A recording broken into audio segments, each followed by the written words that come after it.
Ils arrivent là-bas, ils sont en retard et les retournent.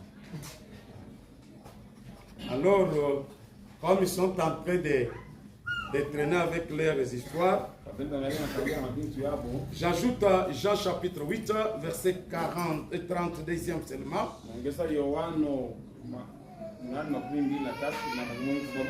8:32.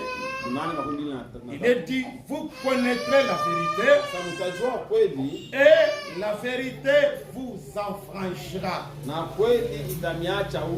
Lorsque quelqu'un reçoit la vérité, cette personne est éclairée. Cette personne quitte le temps d'incertitude. Lorsque quelqu'un même est au jugement, aussi longtemps qu'il n'est pas encore connu, qu'il n'a pas connu la sentence qui lui est réservée, cette personne est toujours un peu incertaine, même si dans sa pensée il pense qu'il a raison. Puisqu'il ne connaît pas la vérité sur cette affaire. Exactement dans tous les domaines il en est ainsi. Mais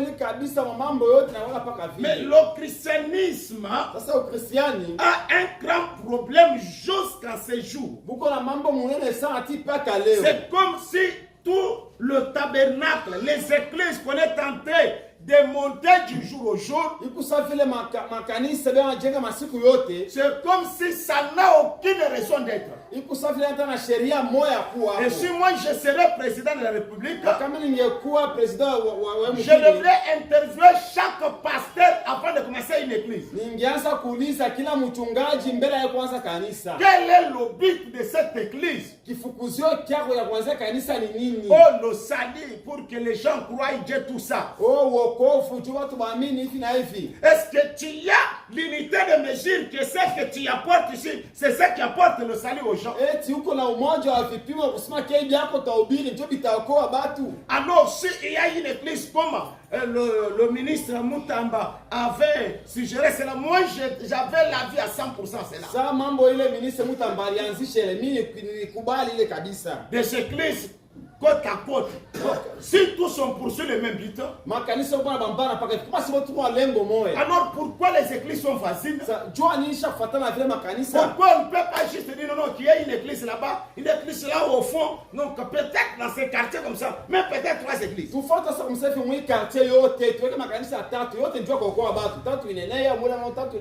qui étaient avec moi au début de cette œuvre, je leur avais dit après 6 ans de cette église, de nouvelles églises naîtront ici. Au moins que je me trompe dans ma vision, je voyais au moins 7 tabernacles de la révélation ici. Et je voyais une église catholique qui était beaucoup élevée.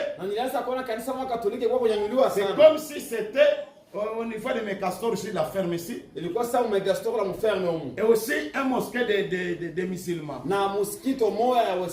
Et je suis en train, nous venons de terminer nos 7 ans d'existence. Alors je suis en train de comptabiliser dans les quartiers mes castors. Les églises de la révélation maintenant c'est à peu près 4. En dehors des non révélés.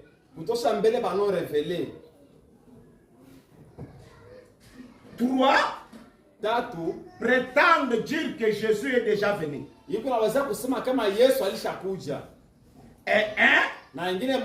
qui dit nous l'attendons. Mais on s'interroge. 3 qui disent Jésus est déjà venu. Pourquoi ne peuvent-ils pas se réunir? Les tabernacles, aujourd'hui, c'est tout à fait un business. Maskani leo isha kwa tu ni biashara. Alors c'est vous les croyants qui sont les marchandises. Sasa mwa baaminifu njoo mwenye mko ma marchandise yetu. Alors vous devrez maintenant prêter attention pour que vous ne soyez pas le marchandise de quelqu'un. Sasa mnapasha sasa kusopoka kukebanyo ushikue biashara bya mtu. Moi je vais aller à l'église faire quoi? Mimi tendo kanisa kufanya nini? S'il n'y a pas quelque chose de nouveau, kama kuna kitu kimwa kipya qui peut attirer mon attention, kile kinaweza kokota angalisho yangu, qui peut transformer ma vie, kile kinaweza kubadilisha maisha yangu, je préférerais rester chez moi. Ile mimi natamani tu kubakia kwangu. Les gens se sont balancés dans le mouvement religieux sans aucun objectif. Bantu banajitupa tu mambo makanisa bila kifukuzwa hata kimoya. Hakuna. Et quand quelqu'un vient avec une vision, na kama mtu anakuya na onyo d'une vérité de l'air, ya kweli ya wakati, qui doit renverser la vérité déjà expirée, yenye inapasha kuangusha kweli lishaupita, cette personne est considérée comme un antichrist. Ule mtu kweli batamona sasa huyu nje mpinga Kristo, huyu ashimpendaka hata na Abrahamu mwenyewe huyu. Vous savez, c'est Pierre qui dit aux gens d'être édifiés dans la vérité présente. Il y a la vérité d'hier, mais qui n'est pas aujourd'hui la vérité. Avec les frères qui travaillent avec moi, on est essayé un peu de parler sur la matière en cours. Le dimanche, j'ai reçu à peu près 5 personnes dans la cour royale vers 17h, 18h, 19h. Et chacun avait des questions vis-à-vis de ce que je prêche. Non, l'autre dit, moi, je ne comprends pas, puisque nous, on nous a, dès le bas âge, on nous avait beaucoup insisté que les billets pour les voyages au ciel, c'est le baptême du Saint-Esprit. Maintenant, vous vous dites qu'aujourd'hui, c'est une pourriture. Oh, pasteur, si tufundishaka tangia iko dimi, unataka ke kwenda kumbingu ni pata Roho Mtakatifu kama hauna nayo huku ni mjanamu. Sasa unasema ke Roho Mtakatifu shaka biozo, bitakuwa je mambo? Savez-vous que dans des années antérieures, le passeport qu'on a aujourd'hui, ce n'est pas le passeport qu'on avait ce temps-là. Munajua kama mwamiaka ishopitaka passeport balikuwa kanayo aina hii kuleo. Savez-vous du temps de Mobutu, on avait une carte d'identité. Munajua kasa wakati ya Mobutu uliwaka carte moja ya kitambulisho. Et si aujourd'hui tu amènes la même carte de ton identité là, on peut même t'arrêter. Leo kasake uoneshe ile kitambulisho yako kile kwa wakati ya Mobutu wasita kufunga. Alors, vous devriez chevaucher avec le système. Munapasha kusafiri kufatana na desturi. On peut me chercher de l'eau à boire aujourd'hui, vous savez, on est comme ça. Alors, j'ai dit maintenant à ceux qui travaillent avec moi, posez la question au pasteur. Et même aux anciens frères qui disent c'est que votre pasteur vous prêche là, il vous écarte. Pourquoi aujourd'hui on n'observe pas les sabbats et aussi on n'apporte pas de pigeons? C'était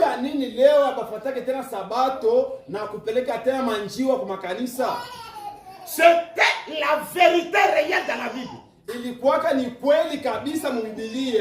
temps de Moïse. Maintenant, quand Jésus est venu,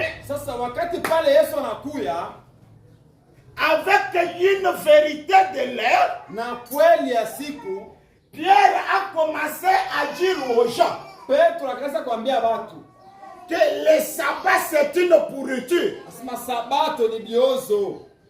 Amener des pigeons dans l'église, c'est une pourriture.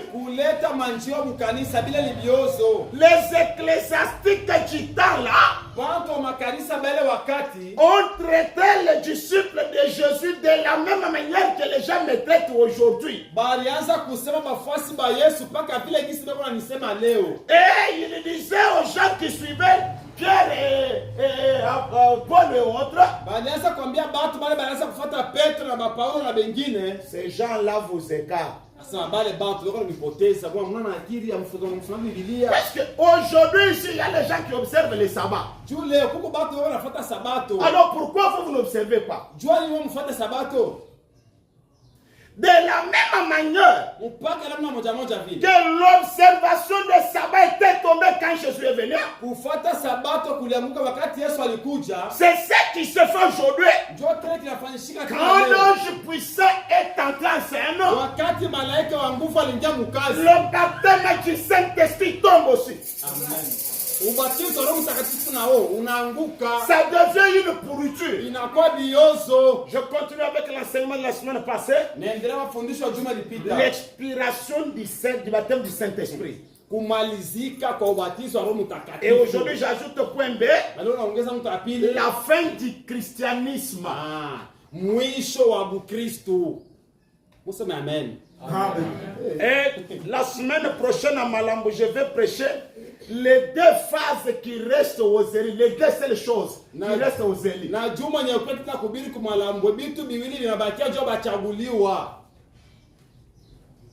C'est ça tout ce que les élites ont. C'est s'exposer au soleil et mourir. C'est-à-dire la dernière chose qui nous reste, c'est la mort. En dehors de cela, il n'y a encore rien que vous allez faire. On a écouté dans Hébreux chapitre 5 et 6, la première partie. Prêché le 8 septembre 1957. À son paragraphe, donnez-moi de l'eau chaude, je ne prends pas ça. À son paragraphe 50e. Frère Branham dit, si vous donnez de la nourriture solide à un bébé, vous le tuez.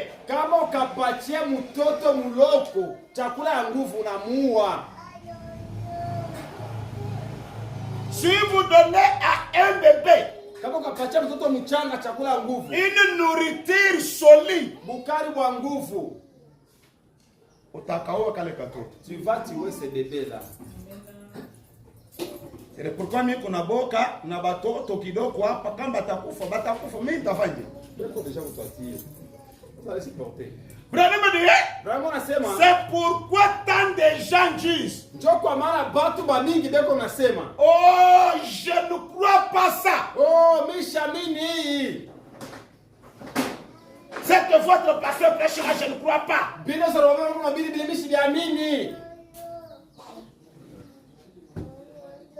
Et s'en vont.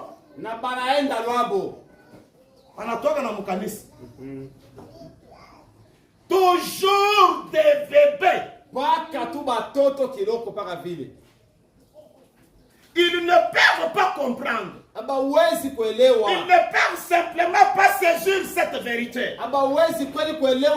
Cette vérité les tue. L'Église devrait connaître aujourd'hui de grandes puissantes choses. Il pasha kujua. L'Église devrait connaître aujourd'hui des grandes puissantes choses. Mais on ne peut pas les enseigner. Pourquoi on ne peut pas les enseigner? Ils ne s'achoppent pas à cela. Ils ne savent qu'en faire. Ils s'achoppent.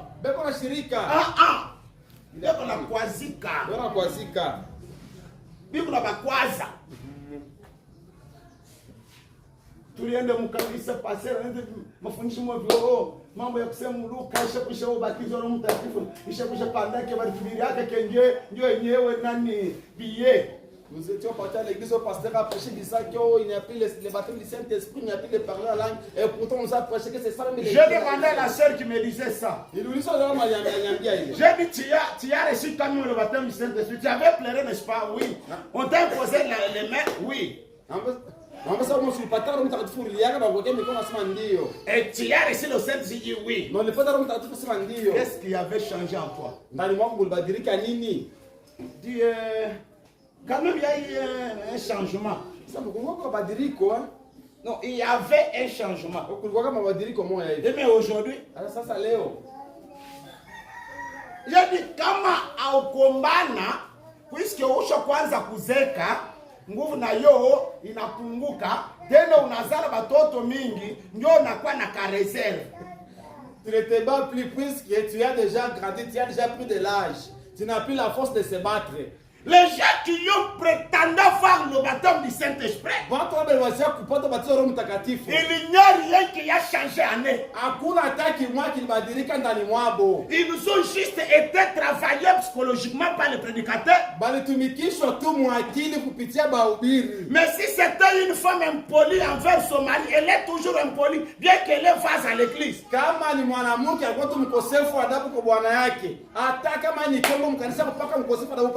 Pourquoi? Puisque le baptême de l'esprit ne donne pas la vie aujourd'hui. Il n'y a pas la vie là-dedans aujourd'hui. Apocalypse chapitre 4, deuxième partie. Prêcher le 1er janvier 1961. Paragraphe 100 et 600. Prenez que vous souvenez-vous de ma prédication l'autre soir. Voyez-vous, c'est comme ces autres qui avaient conservé l'emballage et jeté les cadeaux. Voyez, ne prenez pas l'emballage, prenez les cadeaux. Très bien. Ne prenez pas l'emballage. Prenez ce qui est à l'intérieur. Et le baptême du Saint-Esprit, c'est l'emballage qui a protégé la semence.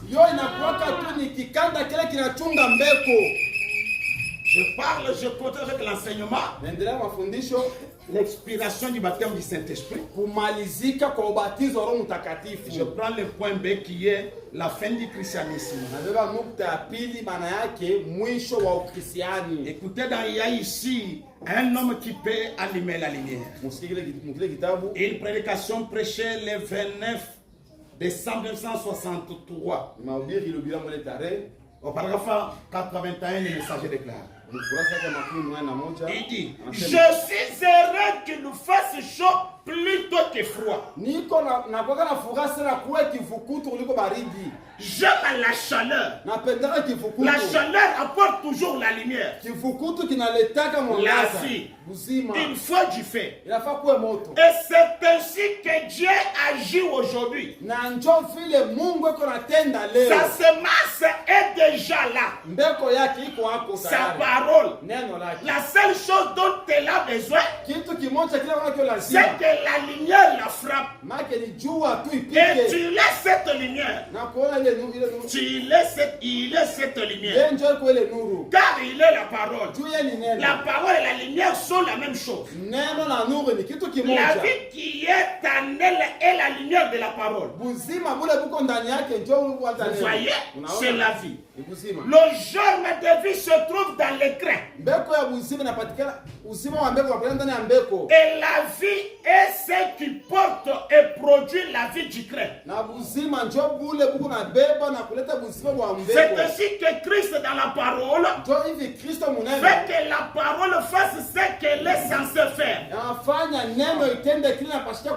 Exactement comme la vie dans l'écran de blé. Ou de toute autre chose. Elle fait que le blé fasse ce qu'il est censé faire. Car il s'agit de la vie qui est dedans. Rappelez-vous, nous ne pouvons pas vivre de la lumière d'hier. La lumière d'hier était bonne pour hier. Et non pour aujourd'hui. Hapana juu ya leo. Pour encore répondre à ceux-là qui m'ont posé des questions. Tutara ya kujibu kwa bale baliniuliza maulizo. Hier, nous nous sommes chauffés de la lumière d'hier. Jana tulipata kifukuto na mwanga Mais na jua ya jana. supposons l'enfant qui est né aujourd'hui. Tuseme mtoto anazaliwa kwa leo. Vous allez l'obliger qu'il est recule pour vivre la lumière d'hier. Mutamukasa mtoto na yeye afete bona année ajue bona année kwa mwangishi kulikuwa. Non, non. Hapana. Lui, prend juste là où la chose lui a attrapé, là il avance. Yeye atanzia ni jua ya leo, njoo yake anaona ya kwanza. La lumière d'hier est passée. Nuru ya jana ilishapita. Elle n'existe plus. Haina hako La tena. lumière d'hier Nuru ya jana n'est plus qu'un souvenir. yo inakuwa tu ni kikumbusho. Est-ce que je peux donner X sa valeur? Ouais. Leta. La lumière d'hier, Nuru ya jana c'est Jésus de Nazareth. ni Yesu mwa Nazareti.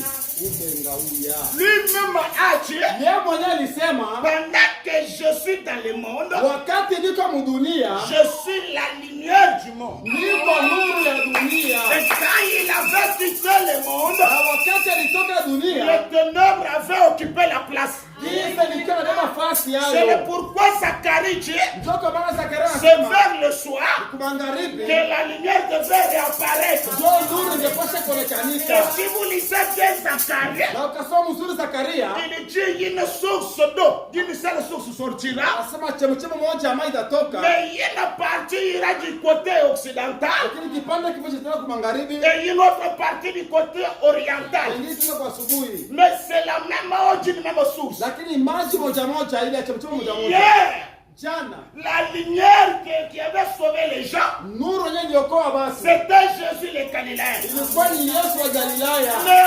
aujourd'hui, Lakini leo le message de Jésus le Galiléen ujumbe wa Yesu wa Galilaya n'est pas la vie aujourd'hui. haina la kuzima leo. Nous sommes dans un autre exode. Tuko mkutoka kwengine. Reprenons Dieu. Mungu Bwana anasema Ceux qui restent dans l'exode passé trouvent les marques de la bête. bale bale banabakia kutoka ya jana banapata chapa ya Et nyama. la marque de la bête est dans le mouvement du christianisme. Na chapa ya nyama yake ni mambo ya Ukristo. C'est ceux qui sont restés avec l'image de Jésus. Ni bale baisha bakia paka na image ya Je Yesu. venais avec un enseignement Bakia na mafundisho sur l'adoration d'un homme saint.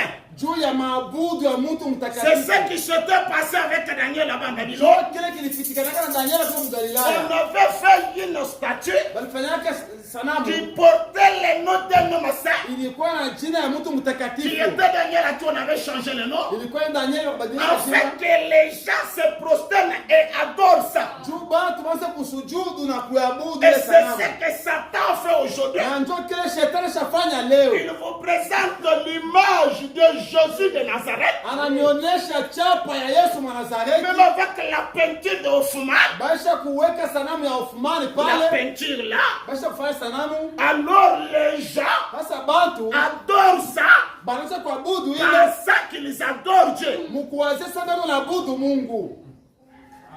La lumière d'hier, il dit, n'est qu'un souvenir. Nuru ya jana nasema yo ikuti ni On ukumbusho. peut se rappeler seulement. Ukumbuka tu unesha pala kumbuka Yesu. Vraiment dit, n'est qu'une histoire, non qu'un souvenir, ou de l'histoire. Au hadithi. Nous ne pouvons pas vivre dans la lumière d'hier. Hatuwezi kuishi munuru ya jana. Bien qu'il s'agit du même soleil, Ijapokuwa ni paka jua moya moya. mais chaque jour, Lakini kila siku il devient un peu plus fort inakuwa tena ya nguvu kabisa. afin de faire mûrir les grains pour la moisson. Juu ya kufanya ke mindi ipate kukomala juu tuvune. Le soleil d'aujourd'hui est un peu plus fort. Jua ya leo sasa kwa ya nguvu na wewe unajua vile. Chaque jour, donc, il deviendra un peu plus fort. Kila siku itataka mkia paka nguvu Un kabisa. peu plus fort. Nguvu tena zaidi. Jusqu'à ce que finalement, Juu paka vile kumwisho le blé qui est là reçoive progressivement la vie. ngano ile komune yende kupokea buzima pole pole. Après un temps, Kisha muda kiloko la vie va monter. buzima butapanda. Après, c'est un peu plus fort. Kisha yapata nguvu Un peu zaidi. plus fort. Nguvu tena zaidi. Mars, avril, mai, juin, juillet. Mwezi wa 3, wa 4, wa 5, wa 6. C'est alors la moisson. Pale sasa ni mavuno sasa.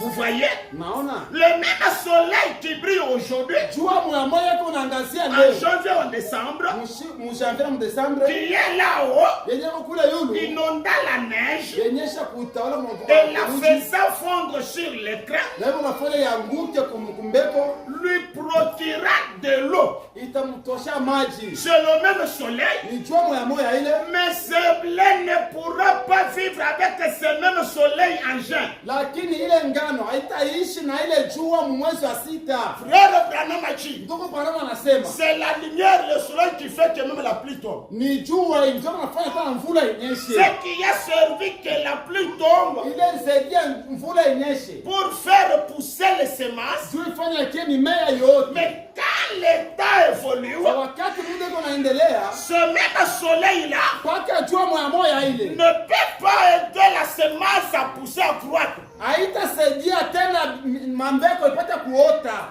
Qu'est-ce qu'il dit? Anasema nini? Voyez, Unaona? il dit, Anasema mais ce blé ne pourra pas vivre avec ce même soleil en juin. hii ngano haitaweza kuishi na hii jua mwezi wa C'est sita. impossible. Habitawezekana. Voyez, Unaona? le soleil devient plus fort chaque jour. Jua inaweza kuwa ya nguvu kila siku. Et les graines devraient être un peu plus mûres pour recevoir le soleil. Na mbeko nayo inapasha kuwa ya kuivya kabisa juu ipate kupokea jua ya nguvu. Puisque le christianisme commençait avec la parabole du grain de blé qui est tombé. Jubu Kristiani ulianza na mfano wa mbegu ya ngano ilianguka mbulongo. C'est là frère Branham dit, Ndio tumeona anasema le christianisme Ukristiani commence avec la mort et la résurrection. unaanzia na lufu na kufufuka. C'est-à-dire le début c'est la mort Ukisema mwanzo ni lufu et la fin c'est la résurrection. na mwisho ni kufufuka. Puisque c'est la chose qui était tombée Juu ni kitu kile qui kilianguka revient encore. kile kinarudia Quand tena. cela revient, Wakati narudia finit ce mouvement-là.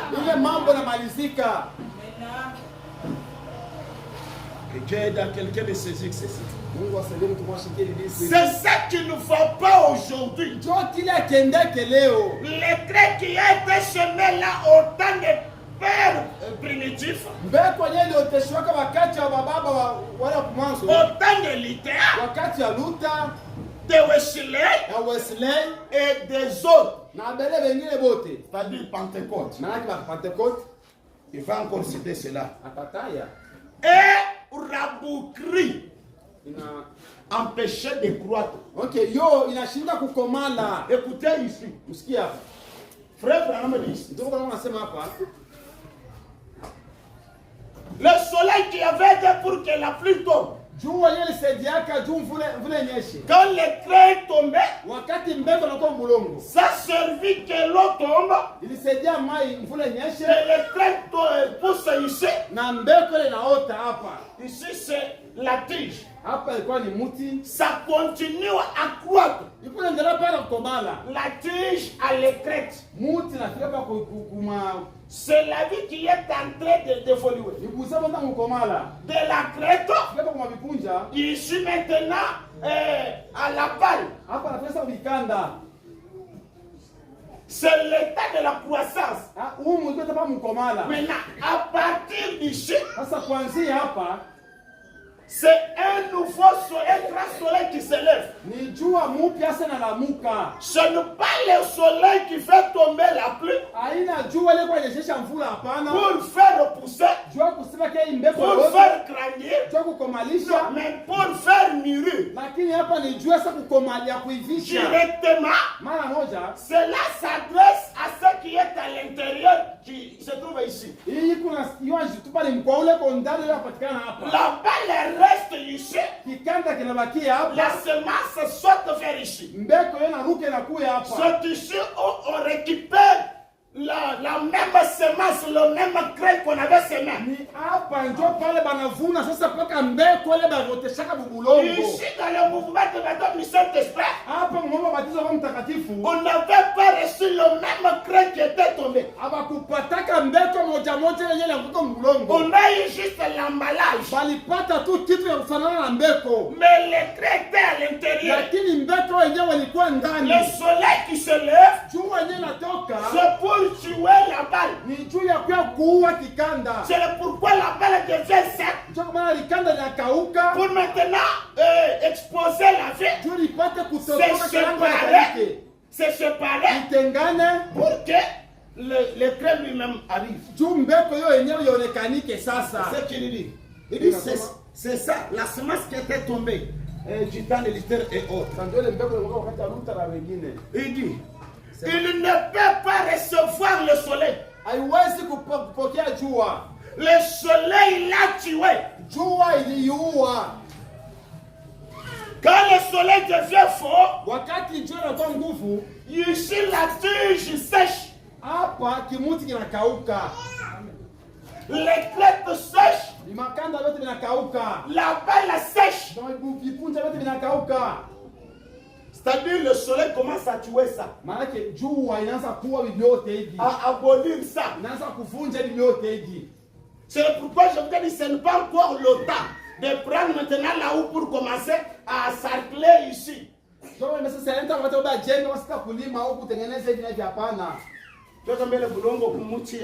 Kama ni ya mingi hivi na hivi.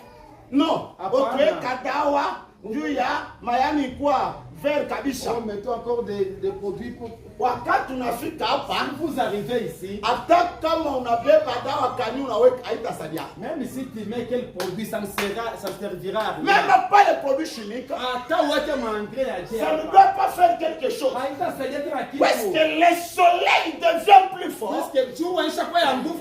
Toute semence qui n'a pas évolué, le soleil doit tuer ça. C'est vrai. Il a refusé de croître. Au lieu de quitter ici, aller directement là où il y a les crêpes, lui il reste dans la tige. C'est nous la tige. Nous c'est la sanctification. Frère, sans la sanctification, il n'est pas au ciel. Repentez-vous. Le ciel, ce n'est pas les saletés. Dieu va vous chasser au ciel. Toi-même, là, tu as déjà été là pour voir comment Dieu est en train de chasser les gens là-bas. C'est quelqu'un qui dit de prendre la houe pour cultiver la tige ou les crêtes. Ni mtu anakuambia beba jembe uanze kuparulia mamindi ile shasa ukauka wala kuvuna uanze kuparulia hiyo sasa. Ndio. Mingi isha kukauka. Wewe kwenda kuvuna, nisema hapana beba paka nani jembe uanze kupalilia hapo.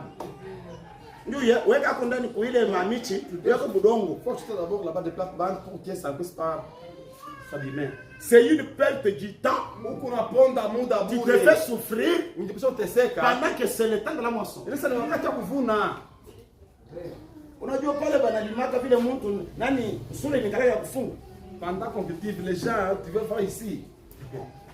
J'ai répondu hier là à certains frères qui parlaient là. Il dit frère, mambo ya Mungu, tout celui que Dieu a toujours appelé, Mungu va nous bénir, pas que tu es tout riche. Regardez Abraham, Jacob, David, ils ont épinglé toute une bambelle de gens. Ils ont oublié une chose. Je les ai dit. C'est lui qui a porté la doctrine de la souffrance, c'est Jésus. C'est moi qui les disciples là-bas. Regardez tous ces disciples.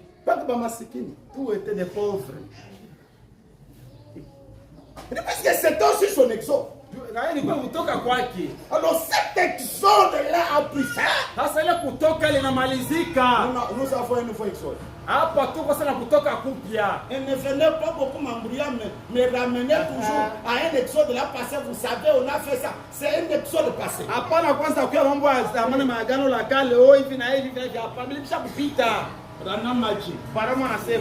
Il a refusé de croître. Il a coupé cela. Il s'est séparé de la lumière de la tige. Pardonnez-moi que je vois comment de l'eau pour trouver un bel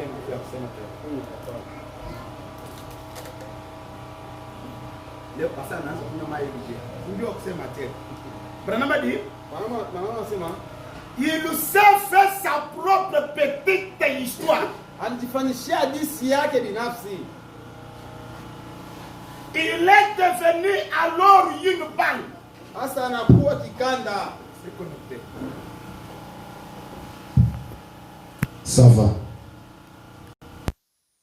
Il dit, il est devenu alors une balle, mais sans vie. J'aime ça. Devenant la balle, mais sans vie. Les grains devraient mûrir et devenir plus forts au fur et à mesure que le soleil chaque jour devient plus fort. C'est là où je vous ai dit. Les deux choses qui restent pour les élus, c'est l'exposition à la lumière et le mystère de la mort. Comme c'est le temps du blé, le blé n'a qu'exposé au soleil. Mais qu'est-ce que cela veut dire d'être exposé au soleil? Chaque élu ou croyant, aujourd'hui, n'a qu'à être là où les ténèbres sont prêchés.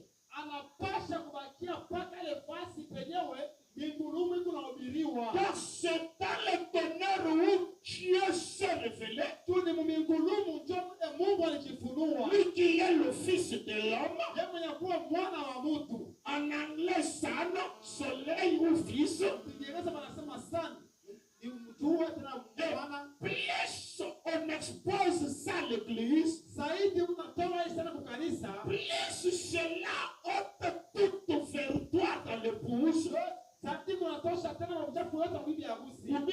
Et cela fait que ces gens deviennent réellement des crèmes vives. Plus on leur représente Dieu vivant dans la chair humaine, l'invitation c'est qu'eux aussi croient que de la même manière que Dieu s'est manifesté dans la chair humaine, il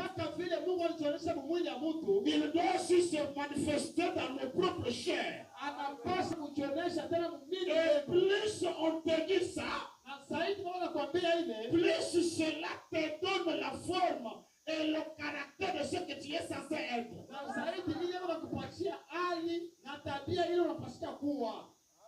Ce que les Hébreux disent là.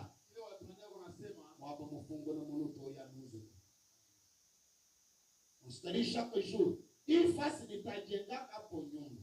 Il fasse nitajenga kapo nyumba. On va finir pour Dieu gagner. Et chaque jour, on te dit que tu es pécheur. Plus on te répète ça, plus tu deviens pécheur.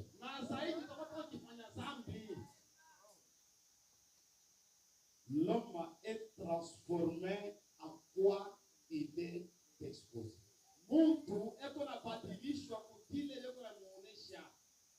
Plus on t'expose le péché, plus toi aussi tu es transformé au péché. Je vous dis, j'avais dit ça à Kinshasa. Il y a un insecte là. Cet insecte-là ne pond pas même les œufs. C'est-à-dire il ne se multiplie pas. Mais qu'est-ce que cet insecte fait? Il va aller attraper d'autres sortes d'espèces d'insectes et il construit une petite maison dans des murs.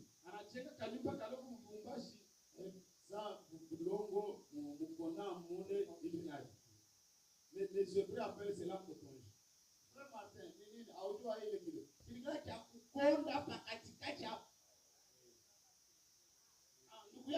est mauvais.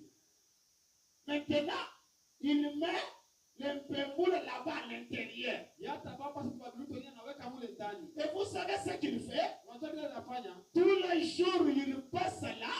Il nous répète dans les langues des insectes à cet insecte qui est à l'intérieur.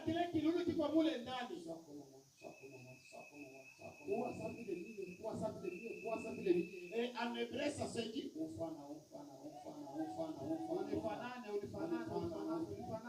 plus il répète cela, les autres à l'intérieur, plus les autres qui est à l'intérieur subit une transformation et devient cet insecte-là. Plus tu es exposé à la lumière du Fils, plus tu deviens aussi comme le Fils. Plus on te brève le soleil du Fils, plus tu restes qu'un homme mortel. Maintenant, observez une minute. Nous allons observer les âges de l'Église. Il y a 7 âges de l'Église. Dans ces âges de l'Église, dans chacun d'eux, regardez comment il leur a parlé. Leur disant ce qu'il ferait et comment les craintes mûriraient et arriverait à cette dernière heure que voici. Cette dernière heure dans laquelle nous vivons. Les églises doivent donc faire de même. Vous voyez les églises? Nous sommes dans un autre âge. Maintenant, vous qui les écoutez, frère Branham. Pourquoi les gens n'acceptent-ils pas cela?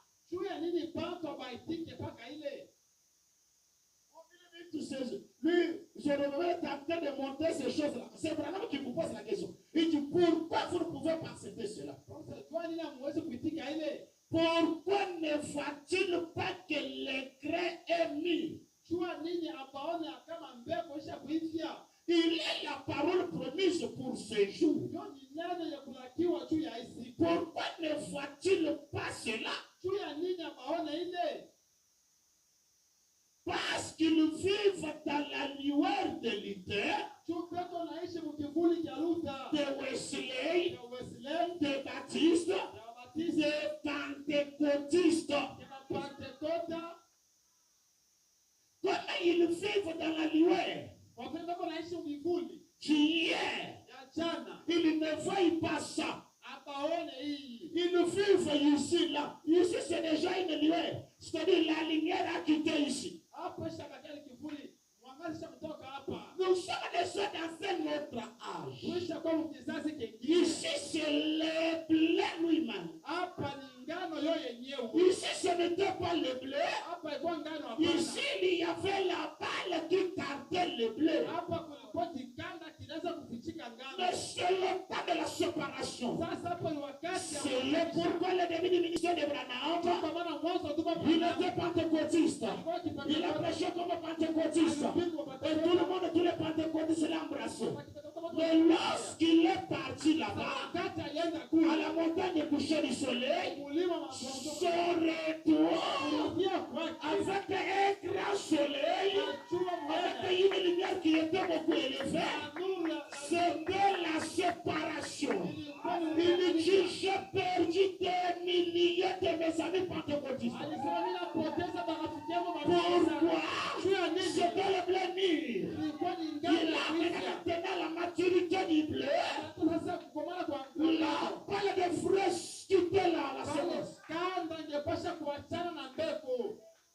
Et si dans mon tabernacle nous prêchons aujourd'hui,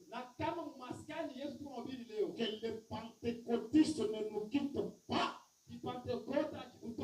nous n'avons pas encore reçu la révélation. Nous n'avons pas encore avalé les seaux. Lorsqu'on doit prêcher les seaux, c'est le temps de la séparation.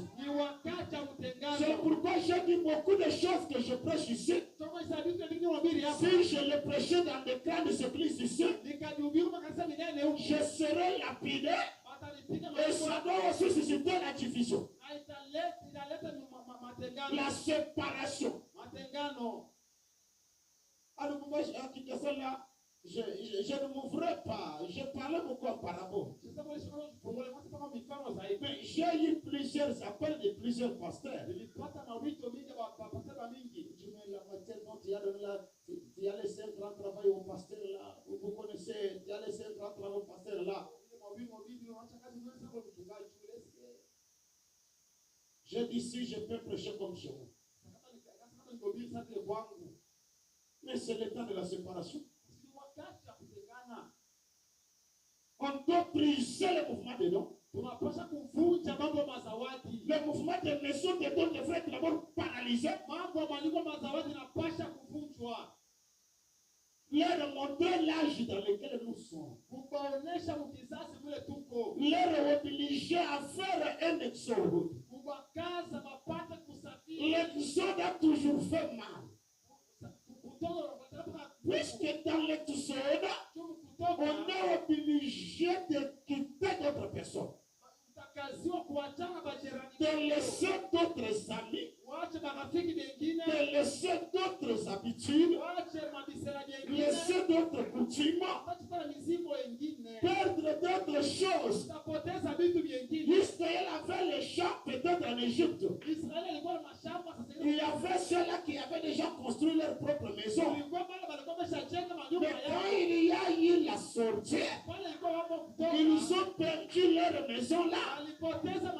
Ils avaient aussi l'amitié avec d'autres Égyptiens qui ils s'étaient même déjà donné les noms. Mais l'exode leur obligeait de se séparer de ces gens-là. Et beaucoup de gens ne veulent pas aussi se séparer. Branham Maji. Ils vivent dans la lueur des pentecôtistes. Ils vivent dans la lueur d'une autre lumière. C'est la raison pour laquelle ils ne peuvent recevoir la lumière de toute la parole confirmée. Comme quoi? Comme c'est cette sorte dans laquelle était révélé tout le mystère. C'est le pourquoi ils ne peuvent pas recevoir le sept sceaux. Et au sujet desquels Dieu a promis qu'il nous reviendrait, dire pourquoi ces mystères se sont accomplis comme cela. Le retour de Jésus, la seconde venue, se passe dans les sept sceaux. J'avais même un pasteur incrédule de ouvrir là-bas. Il a mentionné ici, une chasseur ici, ceux qui nous croyaient, Malachie 4, Hébreux 13, tout ça, Apocalypse 10, 1 à 6. C'est non. Il dit, si vous dites que les noms sont révélés, vous dites que Jésus est déjà venu. Et si vous dites que Jésus est déjà venu, vous dites que Branham est Dieu. Bon, écoutez, il y a les conséquences de cette croyance. Quand vous croyez quelque chose, tu mets attention avec ses conséquences. Croire les sept sceaux brisés, les sept sceaux d'honneur révélés, ne pas croire la seconde venue, vous êtes qu'une bête. C'est comme quelqu'un qui conçoit, anachukua mimba, mais il a refusé de mettre au monde. C'est une bête, non?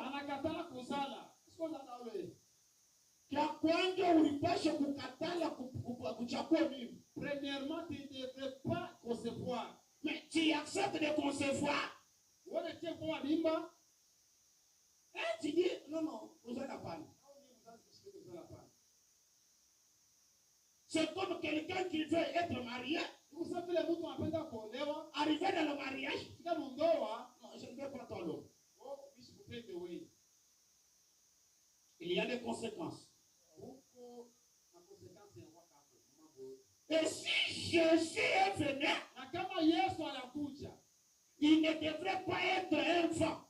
asiwezi kuwa pepo. Il devrait avoir un corps, son corps littéral. Angepasha kuwa na mwili yake ya kubamba hivi. Et quand vous parlez de la seconde venue, Na kama unasema ujio wa pili, comme un nation de Kinshasa que je connais, depuis qu'il a gardé Jésus dans la nuée, tangia chumwaka Yesu il mumawili, ne l'a jamais fait descendre. asiye ushushaka pa bulongo. Mais Jésus dans la nuée, Yesu muwingo, c'est juste spirituel, c'est imaginaire. ni wa mawazo tu ule. Mais la seconde venue, elle est physique. Ujio wa pili kuna Il kimwili. a fallu qu'il y ait un corps littéral ici. Ilifaa kuwa mwili pa bulongo hapa.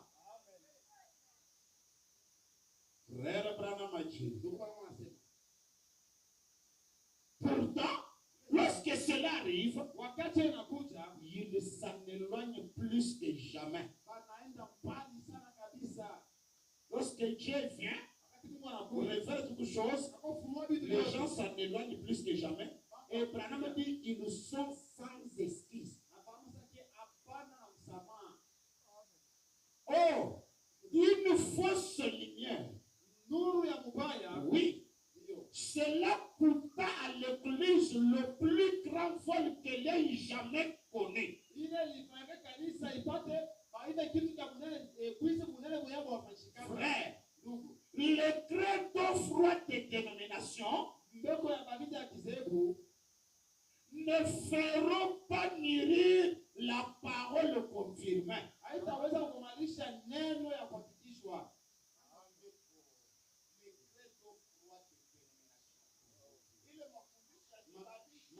Mafundisho ya baridi ya kizebu Non, hapana. les craints.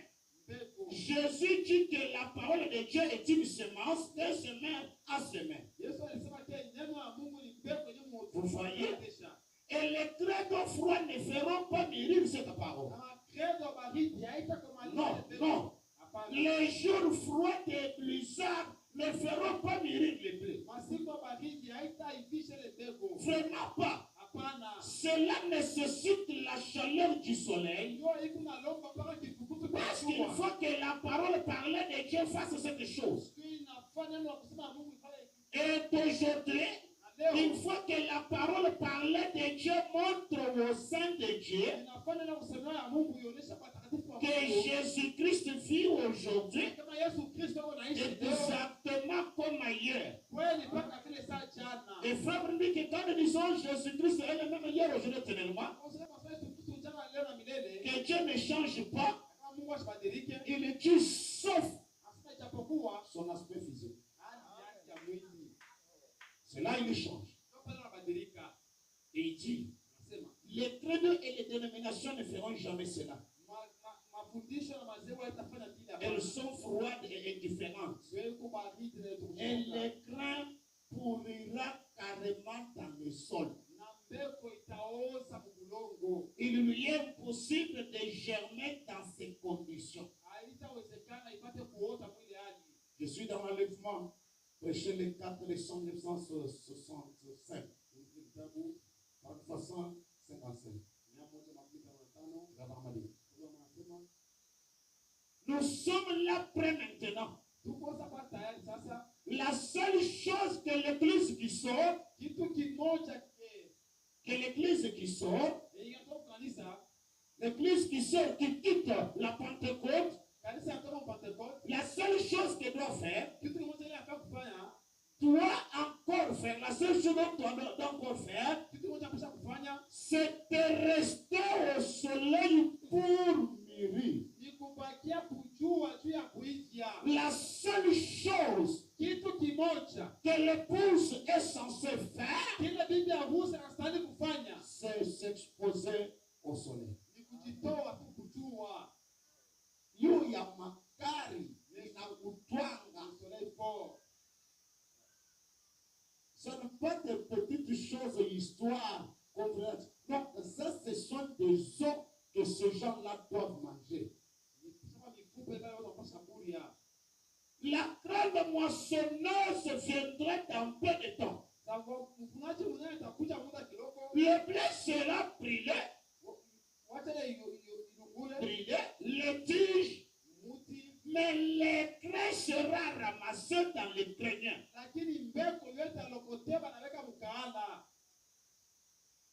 Si c'est des choses, la première chose qu'elle est censée faire, c'est s'exposer au soleil. Le temps de la moisson ici, c'est là, je vous ai dit, c'est le mystère de la tombe. Il a fallu passer dans la chambre noire pour maintenant que les blés et les cratérons maintenant se séparent totalement.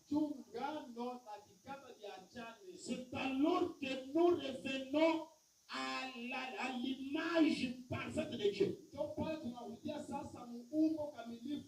Cette image d'avant que la théophanie ne prenne chair. La première création, c'était une théophanie. C'était dans cet état. Il faut dire que Adam a dû demeurer longtemps dans cet état. Alors pourquoi le seul sens se le fit donner?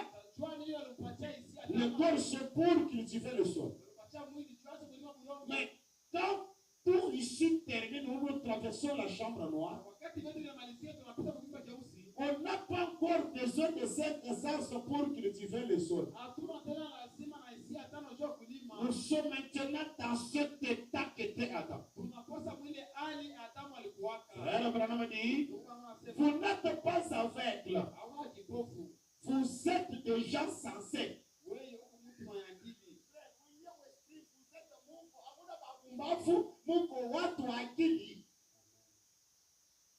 Et si je me tenais ici et que je disais ces choses pour faire du tort, 3 points.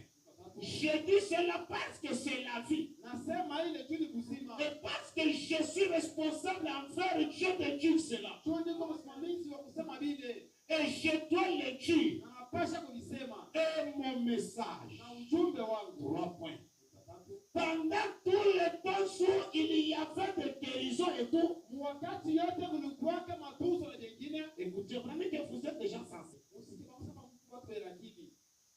Quand il y avait le discernement, quand il y avait le Seigneur, le Seigneur, tout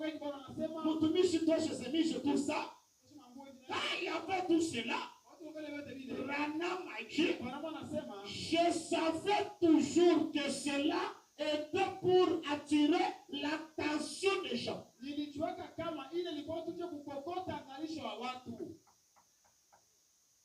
Et que le message viendrait ensuite. Vous comprenez que la guérison divine n'est pas le message. Les miracles ne sont pas le message. Les prophéties ne sont pas le message. Les langues ne sont pas le message. La maman Dieu, j'ai commencé par là pour attirer l'attention des gens. Je savais que le message viendrait après.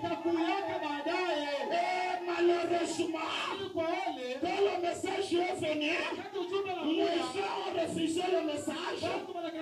Ils se sont emparés de l'enveloppe ou bien de la chose utilisée pour attirer l'attention. Tunapenda kumaneno ya wachende la nasema pasteur tunakuwa hiki malini de prière unakudu comme ça nous doit attendre wa milele. Ramati mama sema et les voici na muone muione mon message là et c'est cette son ouvert. C'est mystère. Montrer ces choses. Voilà ce qui est arrivé. Je ne le savais pas. Mais il y a ici même des hommes qui étaient avec moi. Lorsque tous m'avaient entendu prêcher ce sermon, Messieurs, quelle heure est-il? Messieurs, quelle heure est-il? La science avait dit minuit moins 3. après minuit moins 1. Est-ce qu'aujourd'hui nous continuons toujours à dire minuit moins 1, minuit moins 1? C'est terminé. Les jours sont déjà passés.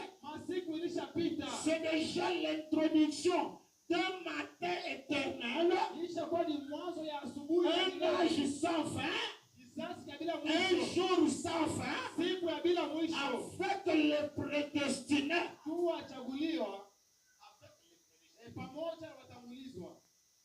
Alors toi, quel est-il?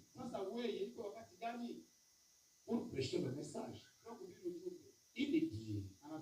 Et ce matin-là, à l'endroit exact annoncé d'avance, apparir là même cet ange qui venait du ciel, et alors qu'il s'élevait, et que ce tourbillon les a enlevés, nous étions là, les regardant partir. Et la science a pris une photographie au travers du pays jusqu'au Mexique. Au Mexique. Y a-t-il ici quelqu'un qui avait déjà cultivé du blé? Écoutez cette idée comment Branham la laisse ici, introduit maintenant l'idée du blé qui se rattache à cela. Regardez ce blé. Lorsque vous l'examinez, lorsque vous allez là et que vous dites j'ai du blé, il vous semble que vous avez là du blé. Ouvrez-le et regardez très attentivement. Vous verrez que vous n'avez pas de blé du tout. Vous avez la balle.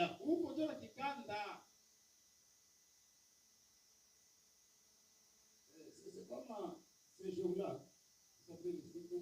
Il y a une sœur qui m'avait envoyé 3 maïs, c'était 4, on m'a volé 1, c'était arrivé 3. Il y a des maïs verts. Alors j'ai pris 1, j'ai bouffé. Ma femme a pris aussi 1, elle a bouffé une partie. Elle a dit, mais chérie aussi les enfants. Il dit quoi, Yang? Prenez ça. Il est mort, il va qu'il s'est mis à la souris, il a pas de base. On a fondé la île, ndani. Nijekuti, unatupiaza. Angalia wenyewe tukao tunasema ni moja. Kwa hiyo kilikuwa cha kinene tunasema hiki cha kinene ndio na kureserve nitakula asubuhi. Kumbe kilikuwa ni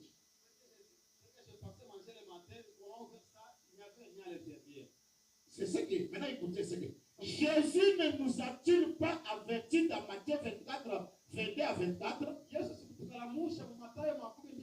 Écoutez bien cet avertissement. Que dans les derniers jours, les deux esprits seraient si proches que cela séduirait même les élus. Le blé lui-même. Si c'était possible, voyez-vous, mais maintenant, suivez, c'est un porteur. C'est un porteur. La paille. C'est-à-dire l'esprit qui devrait séduire, si c'était possible, le blé ou la semence ou les élus, c'est la balle. Qu'est-ce que c'est la balle? Le baptême de l'esprit, le mouvement pentecôtiste.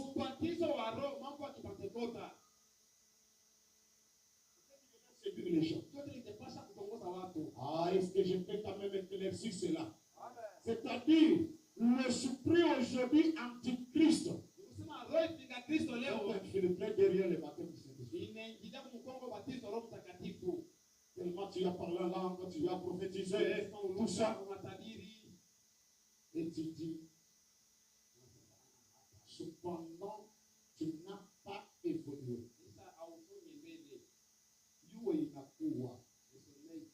C'est pourquoi quand on prend ces choses ici, ça te trouble.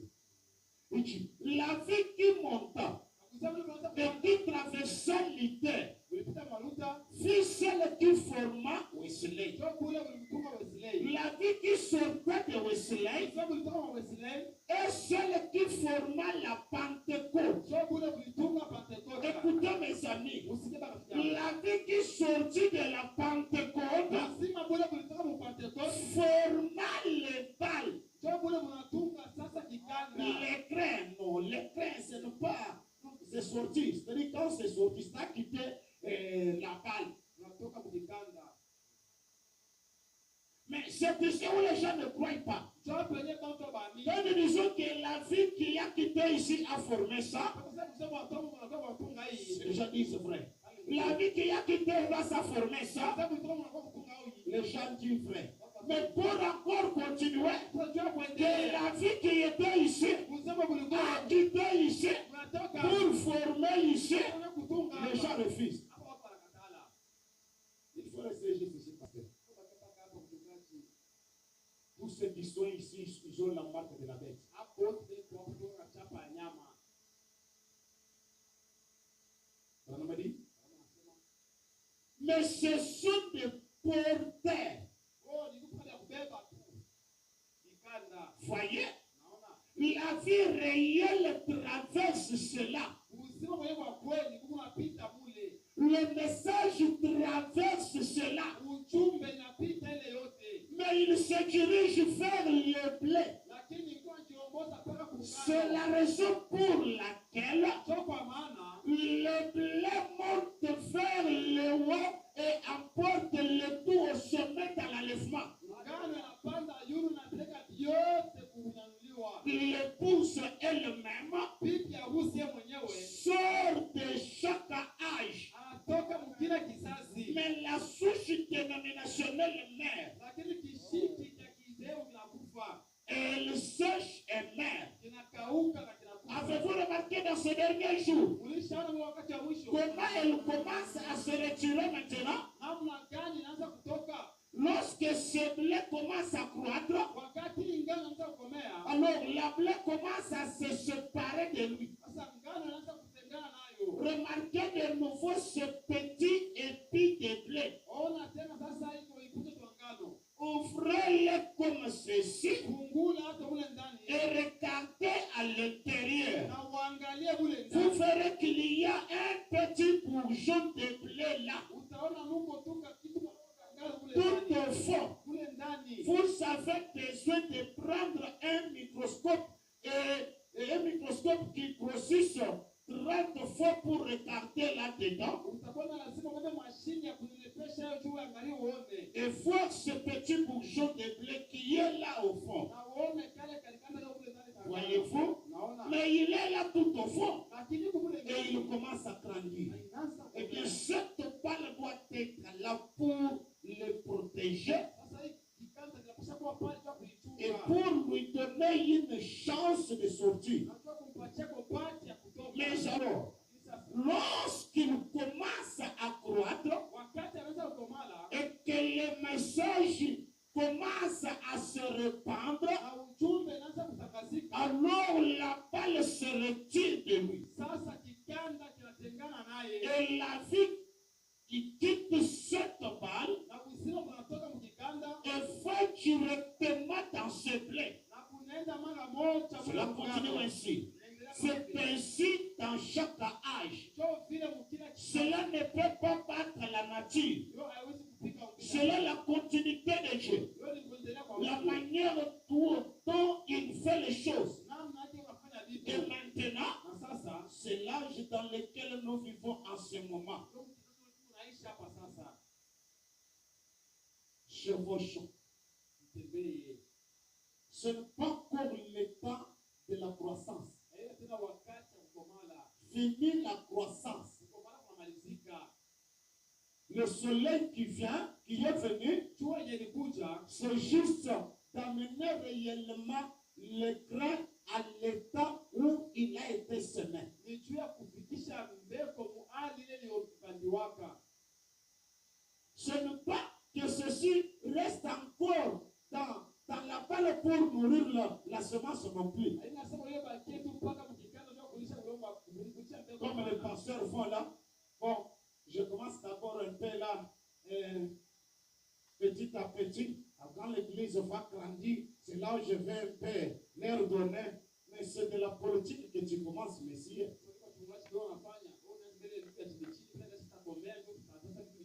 Qu'est-ce qui doit faire grandir l'épouse? Ce que lui dit grandir là, c'est quand l'église est en train de devenir grande avec beaucoup de gens. Mais beaucoup de gens, l'agrandissement de l'église, ce n'est pas la maturité de l'épouse. Je ne sais pas si les gens savent cela. L'église peut grandir en nombre. Cependant, l'épouse est en train de maigrir. C'est-à-dire, comme on est en train de nourrir la nourriture pour que les gens viennent. Cette épouse-là n'est pas nourrie. Alors elle est en train de perdre la santé spirituelle. Alors séparez-vous de là-bas. Sortez là-bas. Quittez ce mouvement-là. Je suis en train de rester avec le dernier paragraphe. Maintenant, tout doit être manifesté dans les grains de blé. Tout doit être manifesté là. C'est là où je vous ai dit, dans l'épouse, il y a la tige, les crêtes, la balle et le grain. En elle, il y a tout. C'est pour nous, il y a la sanctification, la justification, la sanctification, le baptême du Saint-Esprit. Tout est dans l'épouse. Il n'est pas question de commencer à dire non, non, il faut recevoir la tige. Non, non. L'épouse, c'est la constitution de total de tout. L'épouse, ce sont même la semence qui était semée. La totalité de cela. Frère, avant qu'un oranger ne soit semé, tout le fruit que portera cet oranger, toutes les branches qu'aura cet oranger sont dans les grains que toi tu as semé là. Alors ce que toi tu as fait aujourd'hui, c'est juste exposer les grains ici au soleil pour que ça puisse bien mûrir. C'est fini. N'ayez pas le temps de dire je vais prendre là-haut pour protéger quand même la tige. Non, non. Tout est dans les grains. Vous recevez que les grains. C'est l'âge dont nous sommes. Ceux qui étaient dans l'âge de Luther, ils devraient réellement chercher là-haut pour cultiver la tige. Puisque c'était la première étape de l'évolution du grain. Maintenant, tout doit être manifesté dans les grains de blé. À la fin, un autre revient 3 points. Maintenant, regardez Luc chapitre 17, verset 30. Il a dit, ce qui arriva du temps de Sodome arrivera de même à la venue du Fils de l'homme. Lorsque le Fils de l'homme commencera à se révéler. Et frère Branham dit, qu'est-ce que c'est révéler? C'est apporter la révélation de ce qu'il est dans ce jour. On devrait apporter aux gens la révélation de ce que Dieu est pour cet âge, ou bien pour aujourd'hui. Mais au lieu qu'on nous montre l'épouse ça, puisque ce sera le Fils de l'homme. Nous devrions vous montrer le Fils de l'homme qui est le soleil, afin que vous vous exposez devant lui. Et aujourd'hui, le Fils de l'homme est venu avec l'autre visage, avec une autre faciès, différent de ce qu'il a fait chez les Juifs. Aujourd'hui, la révélation de Dieu s'est passée dans un humain qui est différent de Jésus de Galilée. Et quiconque garde l'image de Jésus de Galilée, celui-là est perdu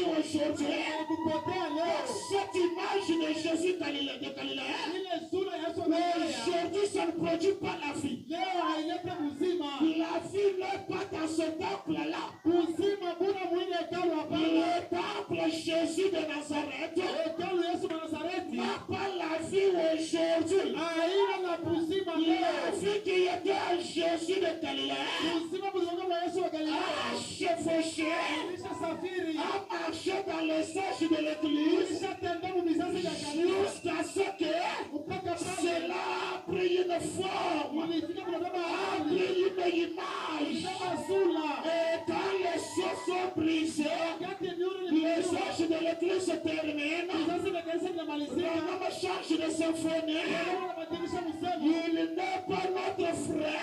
Sina ndugu Il yetu, est pas de l'étoile terminée. wakati wa nyota Il est unamalizika, pas de notre prophète révolu. wakati wa nabii Il unamalizika, est pas de Jésus, votre frère est passé. wakati wa Yesu C'est un changement de fréquence. unabadilika sasa. C'est un changement du lieu d'adoration. Pale ni mabadiliko fasi ya kuabudia, Et le livre national change. na mwimbo Le unabadilika, rythme change. mtandao unabadilika, Comme le cantique devrait changer. hata mimi nimepasha kubadilika. Chaque examen devrait voir ce chant.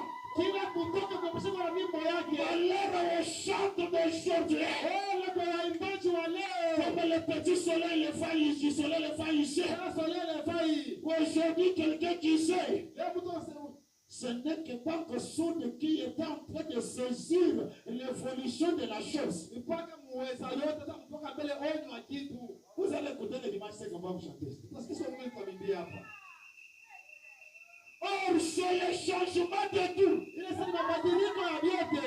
Exposons le soleil aux semences Tuweke jua pour kuupendo, que cela leur produise plus la vie. jua ipate unapatia uzima. Exposons les fils aux aînés Tuonyeshe mwana kumachaguliwa, pour que cela vous donne la bonne santé. jua inipatie afya njema. Vous privez le soleil. Kuminyima Et jua quand vous doitez le soleil, bila kuvishotea jua, c'est un échec total. ile ni mshindo Le kabisa. message de Jean-Baptiste, Ujumbe wa ubatishaji c'était kuwa voici l'agneau de Dieu qui Mungu ôte le péché du monde. anaongoza Et la même chose devrait se répéter aujourd'hui. kile kitu tunapaka tena leo. On devrait changer le slogan. Unapaswa kubadilisha Dans le masemo premier épisode, kutoka kwa kwanza dans toutes les synagogues, masinagogi yote leur sujet de prédication, mbili yao yote c'était Jésus. ilikuwa Yesu.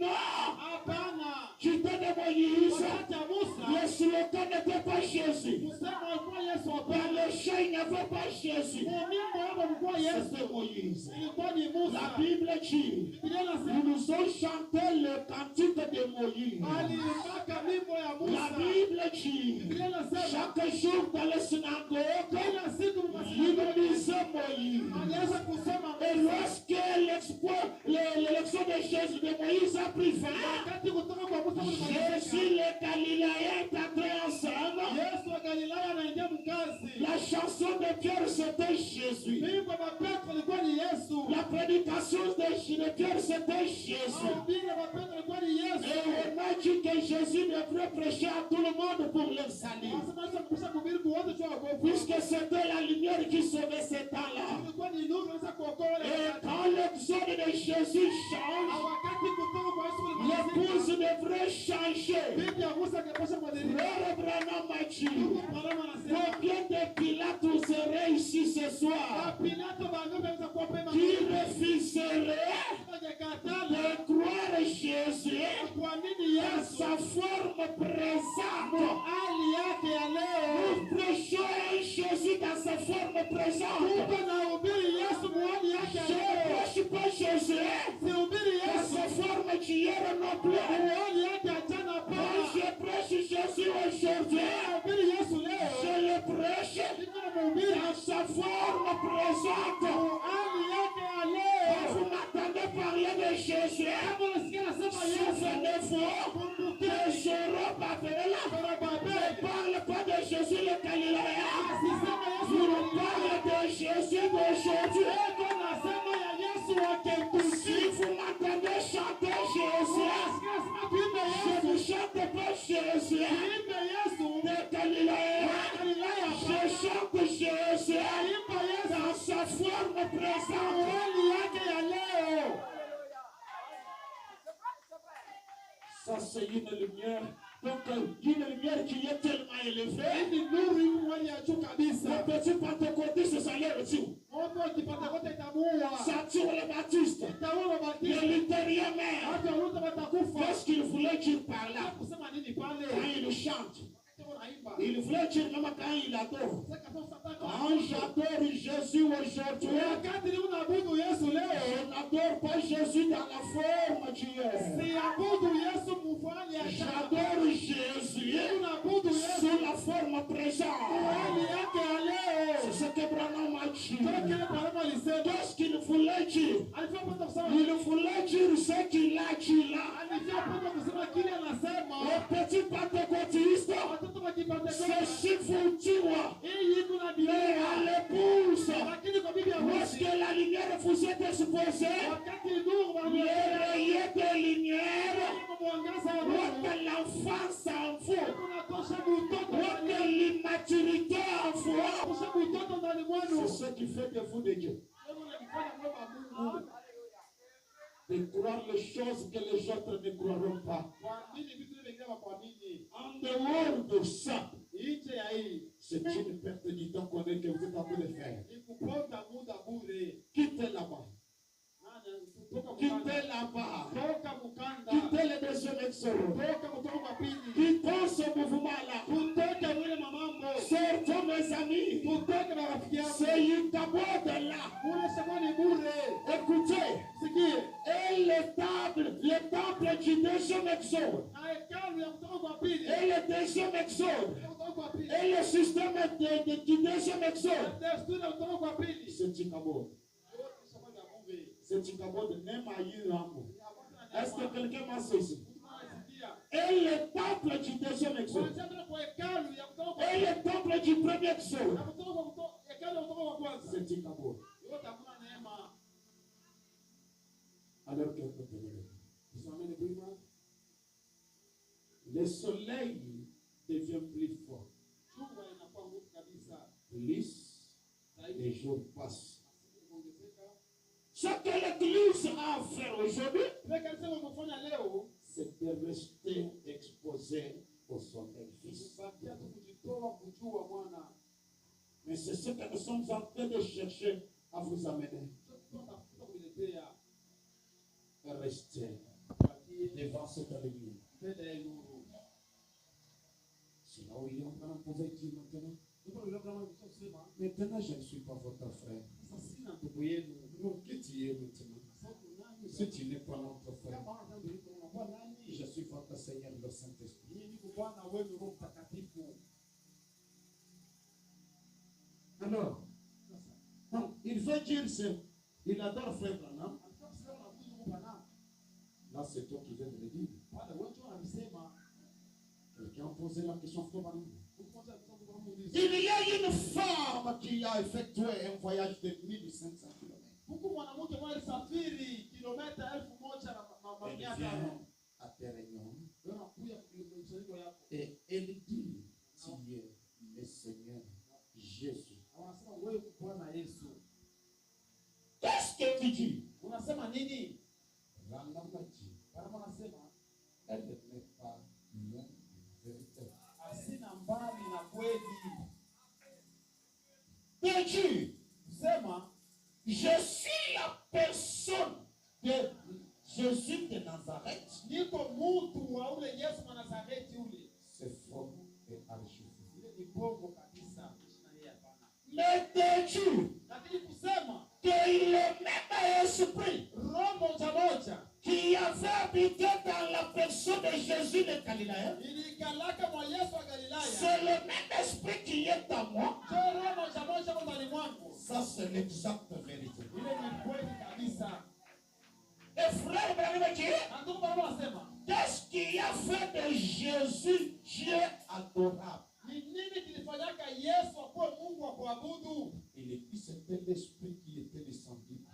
Alikuwa ni roho ile ilishukaka ndani mwake. Est-ce que les gens comprennent ça? Kwa kusikia hii Ce qui faisait de Jésus Dieu kile kilifanyaka Yesu kuwa Mungu et que les gens viennent adorer. na bado tuanze kumwabudu tena leo. Parce qu'en réalité, Lakini kwa kweli les sages adoraient ce qui était à l'intérieur. Mais cependant, il est aussi impossible de les séparer. C'est ce que Jésus a dit. J'irai j'irai sur l'autel, ou bien j'irai sur ce qui est sur l'autel, mais pas j'irai sur l'autel, ça ne se comprend pas. J'irai sur ce qui est dans la bouteille, mais pas j'irai sur la bouteille. Tous marchent de paix. Alors, quittez l'imagination. La seule chose qui peut vous apporter des grandes expériences, c'est quand vous restez longtemps dans la présence du Fils de l'homme. On vous expose le Fils de l'homme, le soleil. Vous restez beaucoup. Vous restez beaucoup. Mais dis-moi, moi je suis exposé devant le soleil. Alors quelqu'un vient me dire, quittez d'abord à t'exposer là-bas. Viens un peu qu'on commence à circuler les semences ici. Mais tu ne fais pas ça le temps. Quand je vis un autre jour, laisse-moi marcher, Seigneur, là où tu as dit passer. Je veux aussi chevaucher, atteindre aussi la maturité. Peut-être tu n'as pas saisi. Tu n'as pas compris ce qu'on a essayé de dire. Mais que Dieu t'aide à saisir le sens. Puisque c'est en réalité. L'ange même puissant d'Apocalypse 10 qui devait descendre avec le livre, ça doit être une théophanie d'une personne. Et dans cet âge, Dieu devrait aussi prendre aussi son corps littéral. C'est ce que frère Branham dit. Alors les frères Branham que nous parlons ce soir, ce n'est pas frère Branham de 5 ans. Ce n'est pas frère Branham littéral, mais ce frère Branham, la théophanie qui est descendu du ciel avec le livre, qui a fait le livre. C'est ce frère Branham que nous parlons aujourd'hui. Si tu ne comprends pas de quoi je dis, alors c'est, je ne sais pas. Laisse-moi marcher, Seigneur, Par où tu es passé, je me connais.